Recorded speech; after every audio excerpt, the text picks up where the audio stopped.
My name's Aaron. Welcome back to my channel. How are you? I'm fantastic and I'm doing really well. And today I am reviewing Vanilla Sex by Tom Ford, which I think is the worst fragrance name I've ever heard in my entire life. I did some reading into it and they said that it is like the smell of sex. But vanilla sex to me is like, who wants vanilla sex? You kind of want anything other than vanilla sex. I don't know. This is probably going to get demonetized, this video. So let's go through the notes. Too excitable. I'm like a little chihuahua.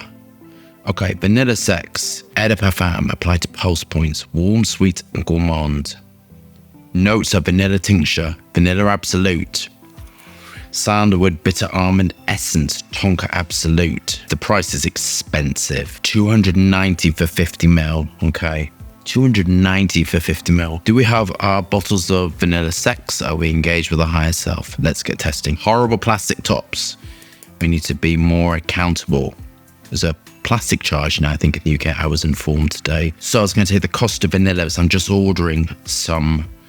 And vanilla absolute for a kilogram is £10,400 plus VAT plus a forwarding charge. I only buy 100 ml at a time and it goes in Luna and it goes in something else. I can't remember. I should have bought it back from work, but I forgot. It's thick, dark, like treacle or like tar. It's really, really difficult to work with. It's sort of heavy duty, thick. It smells exactly like, for vanilla absolute, smells exactly like vanilla with the pod. And it sort of looks that color and it looks thick. It's very expensive anyway. And what was this? Tonka Absolute. What else was in it? Tonka Absolute's another one. I don't get that one. Tonka Absolute's expensive as well. And these are all expensive things. In this, it had sandalwood, bitter almond essence, Tonka Absolute, vanilla tincture. So I have both. So companies, when you're buying from them, at the end of the year, they have a sale and you get a list of the extracts and aroma chemicals and you get the shelf life, all that sort of stuff. And I got vanilla extract, and that's a liquid. I think that's Firminish. I got that. It's a liquid. I get the from another supplier, the solid. So I have the two forms because I will be releasing vanilla fragrance at some point. I think once the alcohol extraction, can't quite remember. I just bought it because it was on sale. And you have to get in quick with these sales because I sent back, I would like this. And they're like, someone's come in and bought it. Just the prices are really good sometimes because they overstock. Anyhow, so let's look at the glorious atomizer. That's okay. So immediately you've got benzaldehyde and heliotrope, and that's kind of what you're picking up. And so again, I'm going to go back to what I said in every sort of video. When you are developing perfume, you have categories of raw materials which go together. When you go outside of it, they smell weird. And then vanilla fragrances, heliotrope, which you have to have a home office license for because you can use it to make drugs, MDMA and all that stuff. Heliotrope and vanillin, ethyl vanillin, ethyl maltodus. You're whipping through the base. One beginning with a V that I've got, veraldehyde, something like that, or the C14, C18, gamma-galactone. I think of them in the family, even though they can move to other stuff that kind of can be used. Peach, coconut aldehydes, gamma-galactone is the sort of the peachy, they all go together. And they're sort of constructed, you just reach for it.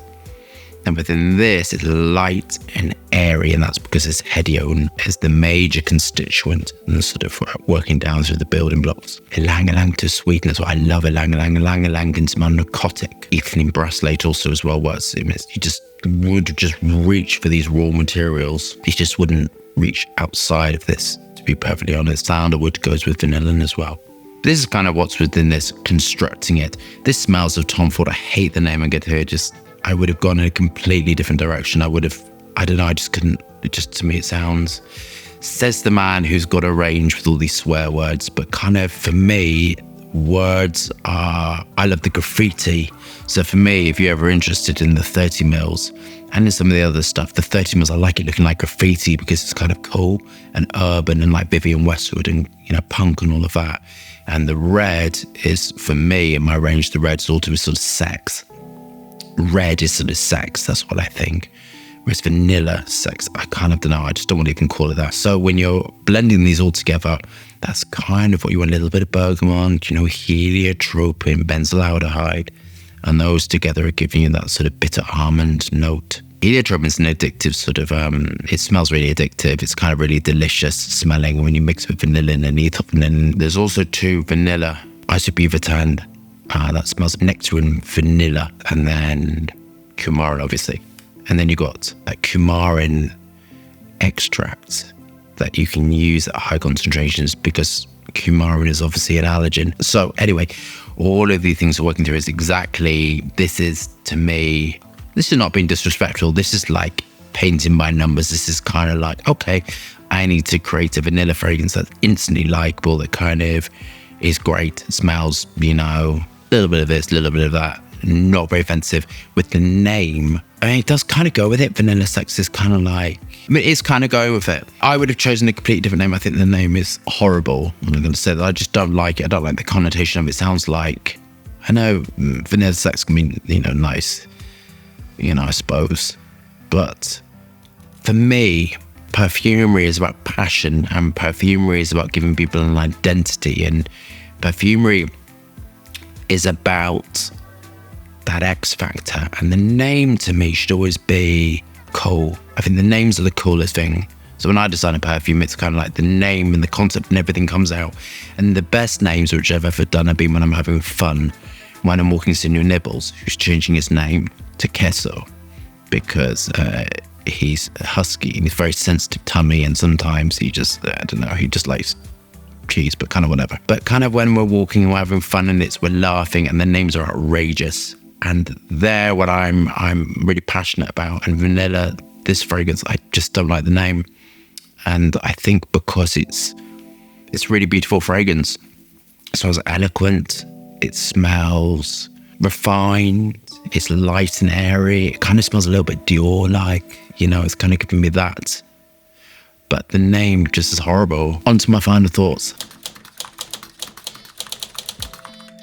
This smells eloquent, light, airy, totally unisex. It's just beautifully constructed. The perfumery is like instantly likable. This is painted by numbers. This is someone who's like, I got this. This is a confident perfumer who's like, I'm just going to do a great vanilla fragrance that's going to sell a lot. That's kind of, you know, I'm going to put all these raw materials together. I know exactly what I'm doing. I can't imagine the development time was very long because this is just quite easy to construct this, but it smells really like luxurious, refined. It smells kind of French. It's giving me Dior vibes.